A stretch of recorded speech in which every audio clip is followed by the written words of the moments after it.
Hey everyone, today we're going to do a Q&A on the new series Keeping the Feast Days, and this Q&A is about Passover.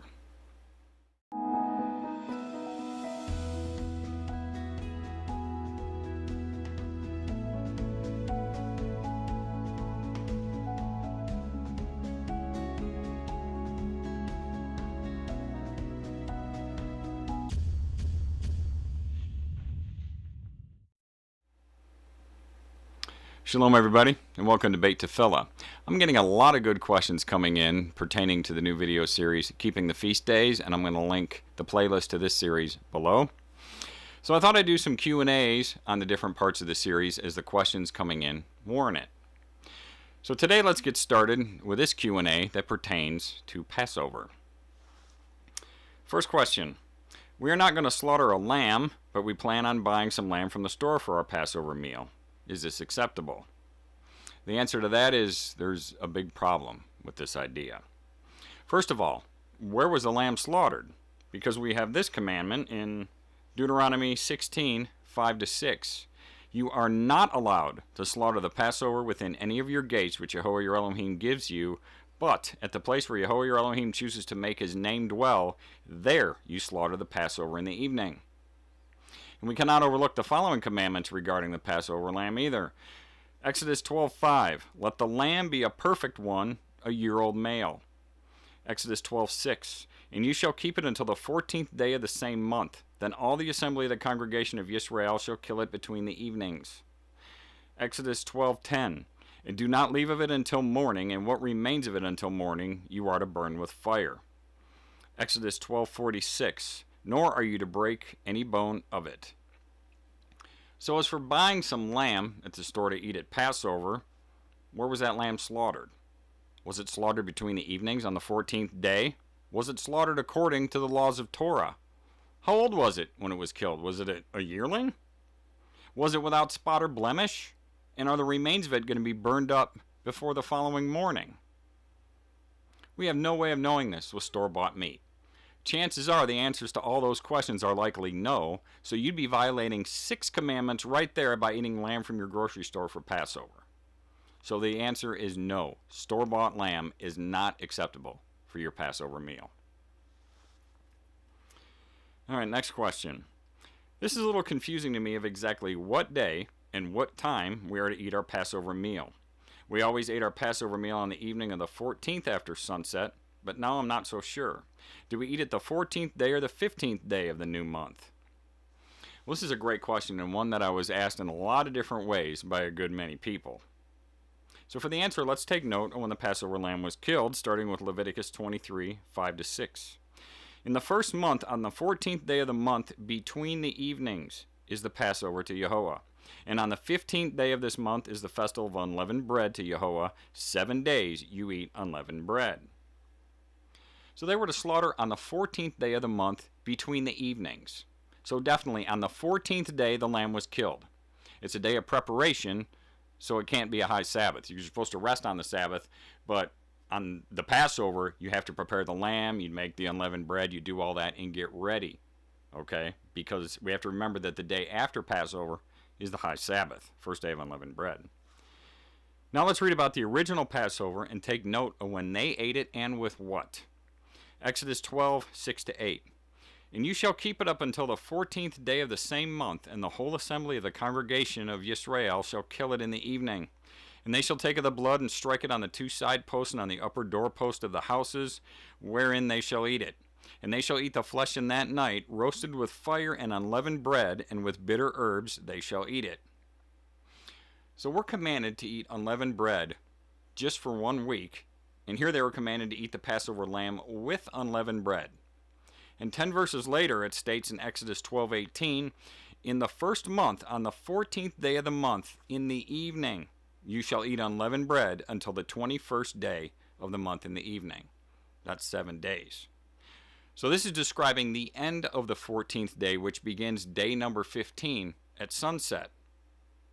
And they had to follow the same plan if they had to perform Passover and unleavened bread a month later if they were unclean or far off on a journey, as stated in Numbers 9, 10-11.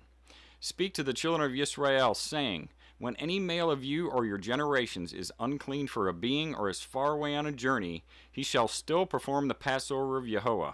The 14th day of the second month at evening they shall keep it, and eat it with unleavened bread and bitter herbs. So clearly, the lamb of the Passover meal was eaten with unleavened bread when the beginning of the 15th day in the Feast of Unleavened Bread commenced. The Passover was killed on the 14th day and eaten around sunset, which is the onset of the 15th day. It was eaten with unleavened bread as soon as the week-long Feast of Unleavened Bread started. So that rolls into the next question of what exactly are bitter herbs? And it's not very well stated in the Tanakh, and there's a little bit of ambiguity about this, but most people agree that romaine lettuce is a bitter herb. So nice salad would fulfill the requirement for that. Horseradish is also considered a bitter herb, and I love that stuff. Maybe a salad with some wasabi on it. Woo! I'm getting hungry. Okay, next question. I have a couple of questions. I don't normally eat bread, not leavened or unleavened, because I need to watch my carb intake. Also, I need to eat gluten-free. So do I have to eat unleavened bread? In the past, I bought some gluten-free crackers, but I really want to stay away from crackers as well. Also, I'm wondering about rice. I do have rice in my home, and it does plump up when you cook it, so is that considered leavening? And if you have been in sin and are praying about getting delivered from something but still struggling, does that make you unclean and unable to participate in the first Passover? Well, the answer to that is, first of all, those are some great questions. To start with, I don't eat bread anymore, as I've been on the keto diet for about 6 months now, and my diabetes is about gone. I'm off all my diabetes meds.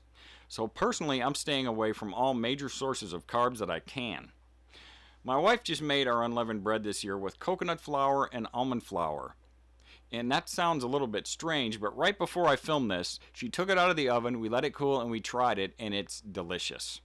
So I'm going to put that recipe below in the description. It's simple. There's only 5 ingredients, and it bakes in the oven for like 8 minutes, and it's like, you know, kind of flatbread unleavened crackers. You can't really make a sandwich out of it, but it's hard to with unleavened bread anyway. But now this isn't carb-free. There's probably less carbs in this than there would be, you know, in regular wheat flour bread, but it is gluten-free, and it's delicious. So that's a healthy alternative, and that's what we're going to eat.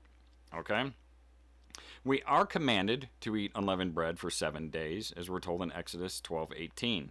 In the first month, on the 14th day of the month, in the evening, you shall eat unleavened bread until the 21st day of the month in the evening. You know, and this doesn't have to be a lot of bread, not gobs and gobs of it with every meal. We typically have just a little bit of unleavened bread with our evening meal, and that fulfills the requirement. Okay? Remember that we are commanded to remove the leaven or any yeast from our homes. Baking soda, baking powder, and things such as rice that plump when we cook them without the aid of yeast are fine to consume during the week of unleavened bread. We need to remember we need to eat unleavened bread during this week. We don't want any yeast in our homes because we don't want any of that to be able to get into any bread we may be making. Because you can make it during the week. I wouldn't make it on the high Sabbath. We're supposed to rest. But you don't want any yeast, anything in your house that can get into your bread. And we should remove any bread or crackers with yeast in them as well. You need to check the recipes of some of these, because saltines, I think they have baking soda. Or they may say it's leavening, in parentheses say baking soda, but that's not yeast. So that doesn't really count. So we just have to watch, and we have to be very careful. I made this video talking about things like baking soda and such. Watch this short video for a deeper explanation into that, and I will link that video below. And as for being unclean, there are quite a few things that can make one unclean.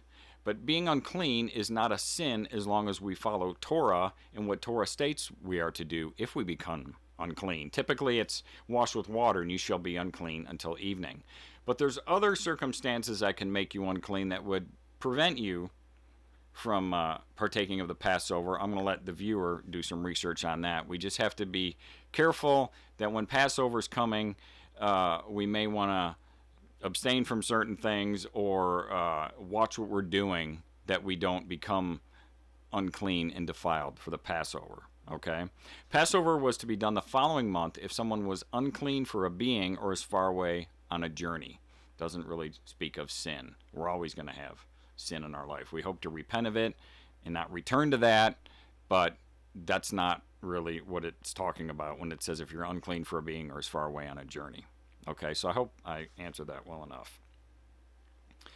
Okay, the last question.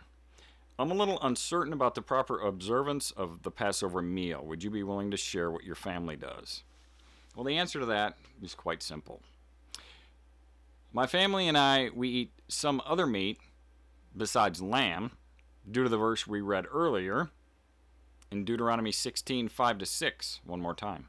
You are not allowed to slaughter the Passover within any of your gates, which Jehovah your Elohim gives you, but at the place where Jehovah your Elohim chooses to make his name dwell, there you slaughter the Passover in the evening. Well, if you're in the dispersion, you're not there, okay? And there's all those other commandments and guidelines that you have to make sure of if you were going to do a lamb. So typically what we do is we will grill some chicken or grill some fish and prepare that during the Passover day with bitter herbs such as a salad with romaine lettuce and eat that with the unleavened bread that my wife makes. We also read the account in Exodus and remember what Elohim has done for his people, because that's what this is all about. This is a remembrance, so we can always remember from generation to generation to generation what Elohim has done for his people, Yisrael. So I hope this video cleared a lot of these matters up, and it was a blessing for those who were asking. Shalom to all who are scattered worldwide in the dispersion and are truly Yisrael. Everybody be blessed and have a wonderful day.